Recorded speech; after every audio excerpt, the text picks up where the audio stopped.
Hello and welcome friends, स्वागत है आप सभी का YouTube channel masters in ethical hacking पे। तो गाइज़ आज हम बात करने वाले हैं कि एक स्ट्रॉन्ग पासवर्ड कितना ज़रूरी होता है। जनरली आप लोगों ने बहुत बार खबरें सुनी होंगी, लाखों और करोड़ों की संख्या में लोगों का जो डेटा है वो ब्रीच हो जाता है। हैकर्स जो हैं डार्क वेब जैसी प्लेसेस पर इसे सेल के लिए डाल देते हैं। तो आपका जो पासवर्ड है जितना ज़्यादा स्ट्रॉन्ग रहेगा, एक हैकर के लिए उसे ब्रेक करना उतना ही डिफ़िकल्ट होगा।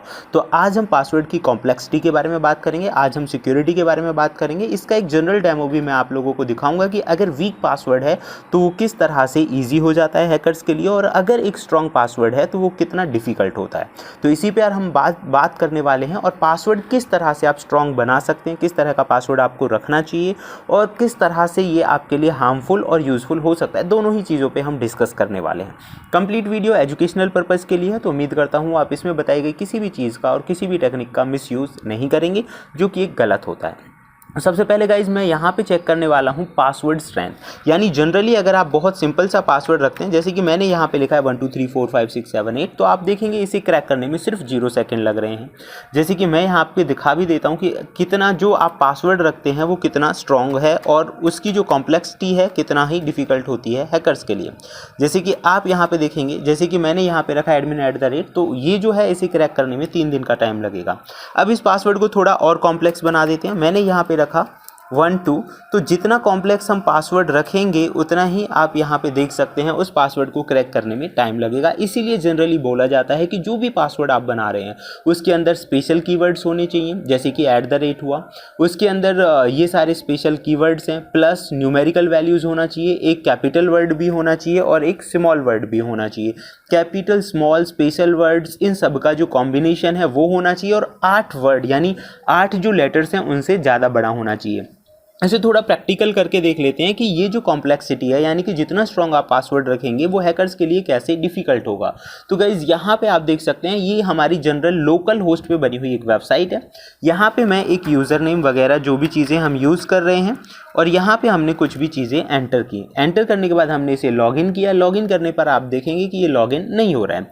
तो जनरली जो हैकर्स होते हैं, अगर आपने वीक पासवर्ड रखा हुआ है तो उस कंडीशन में कुछ टेक्निक्स का इस्तेमाल करते हैं, जैसे कि हम जिसे बोल सकते हैं ब्रूट फोर्सिंग। ब्रूट फोर्सिंग क्या होता है कि अलग अलग पासवर्ड्स का कॉम्बिनेशन होता है, जिससे वो किसी भी आईडी यानी यूज़र नेम और पासवर्ड की जगह ट्राई करते हैं, और ट्राई करने के बाद अगर कोई भी उनका कॉम्बिनेशन मैच कर जाता है तो उस कंडीशन में वो आपके पासवर्ड्स को ब्रेक कर सकते हैं। ये उनके लिए बहुत आसान काम हो जाता है। तो जनरली आप समझ गए होंगे कि एक स्ट्रॉन्ग पासवर्ड रखना कितना जरूरी है। अब हम इसके लिए एक छोटा सा प्रैक्टिकल करने वाले हैं, जो कि हम लोकल होस्ट पे करेंगे, जस्ट फॉर एजुकेशन पर्पस, आप लोगों को ये बताने के लिए कि ये कितना ज़रूरी होता है।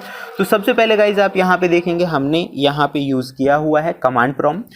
कमांड प्रॉम्प्ट में मैंने सी के अंदर एक छोटी सी स्क्रिप्ट बनाई हुई है। मैं आपको उसका यूज़ दिखाना चाहूँगा। वो जो स्क्रिप्ट अगर आप चाहते हैं तो आपको वो स्क्रिप्ट मिल जाएगी, जो कि हमारे व्हाट्सएप चैनल पे ही उसका लिंक मैं आप लोगों को प्रोवाइड कर दूंगा, तो वहाँ से आप उस स्क्रिप्ट का इस्तेमाल कर सकते हैं। तो गाइज़ यहाँ पर हमने जो स्क्रिप्ट यूज़ की हुई है उसका नाम है स्क्रिप्ट, और पाइथन की स्क्रिप्ट है, तो मैं आपको यूज़ करना बता देता हूँ। हमने यहाँ पे लिखा पाइथन एंड script.py। तो गाइज़ आप यहाँ पे देखेंगे, जैसे ही मैंने पाइथन script.py लिखा तो आप यहाँ पे देख सकते हैं एजुकेशनल पर्पज़ के लिए हमने इस स्क्रिप्ट को तैयार किया है। तो यहाँ पे आपको लॉगिन देना है पेज का। तो हमारा जो पेज का लॉगिन है वो हमने यहाँ पे, यानी जो लोकल होस्ट है, लोकल होस्ट का जो एड्रेस है वो हमने यहाँ पे डाल दिया है। उसके बाद ये कह रहा है यूज़र नेम। गाइज़ जनरली आप लोगों को कई बार बताया गया होगा कि जो हैकर्स हैं यूज़र नेम के लिए उनके पास वर्ड लिस्ट होती है। वर्ड लिस्ट का मतलब क्या होता है, अलग अलग तरह के यूज़र नेम उसमें लिखे हुए होते हैं, और पासवर्ड के लिए भी एक लिस्ट होती है। जनरली क्रंच है, और भी बहुत सारे टूल्स हैं जिनका इस्तेमाल किया जाता है वर्ड लिस्ट तैयार करने के लिए, गिटहब के, जिनके लिए हमने पहले भी वीडियोस बना रखे हैं। तो उसका पाथ यहाँ पे देना है जहाँ पे वो स्टोर है। जैसे कि हमारे यहाँ पे जो वर्ड लिस्ट है फ़िलहाल वो स्टोर है, और उसका नाम है userlist.txt। तो गाइज जैसे ही हमने यहाँ पे लिखा userlist.txt, उसके बाद दूसरी लोकेशन यानी कि पास वाली जो लोकेशन है वो आपको देनी है। तो ये क्या करेगा कि यूज़र नेम और पास दोनों के लिए ये ट्राई करेगा, जिसका नाम है पास लिस्ट। .txt। तो हमने यहाँ पे list they the, website they the, now the work of tool is try. अब आप यहाँ पे देख सकते हैं फेल दिखा रहा है कि इसने ये सारे कॉम्बिनेशन ट्राई करे हैं जो कि फेल गए हैं, लेकिन इसे सक्सेसफुली एक जो है यहाँ पे मिल चुका है। मतलब जो इसने लॉगिन पे ये ट्राई किया है तो इसे यहाँ पर ये सारी चीज़ें मिल चुकी हैं। अब अगर आप इन दोनों का इस्तेमाल करते हैं तो शायद हो सकता है लॉगिन हो जाए। तो मैं आप लोगों को दिखाता हूँ यहाँ पे ये किस तरह से काम करता है। मैंने यहाँ पे यही जो वर्ड है, अच्छा ये इतना जल्दी कैसे हो गया? Because of the word list. जैसे कि मैंने पहले बताया था और आपको दिखाया भी था, जितना ईजी आप यहाँ पर यूज़ करेंगे पासवर्ड उतना ही हैकर्स के लिए आसान होगा। तो आप लोगों को कॉम्प्लेक्स पासवर्ड रखना चाहिए, जैसे कि आप यहाँ पे देख भी चुके हैं। जैसे अगर हम एक बहुत सिंपल सा पासवर्ड यूज़ कर रहे हैं तो 0 सेकंड्स में इस तरह के पासवर्ड्स को आसानी से हैकर्स हैक कर सकते हैं। इसीलिए आपको कॉम्प्लेक्स और ऐसे पासवर्ड्स का इस्तेमाल करना चाहिए जिसमें upper letter, lower letter, special keywords, इन सारी चीज़ों का इस्तेमाल हो। तो गाइज़ ये था हमारा आज का वीडियो। उम्मीद करता हूँ आपको अच्छा लगा होगा। अगर आप चाहते हैं ऐसी इन्फॉर्मेशन आपको मिलती रहे तो देखते रहिए YouTube channel masters in ethical hacking. Thank you friends, good bye.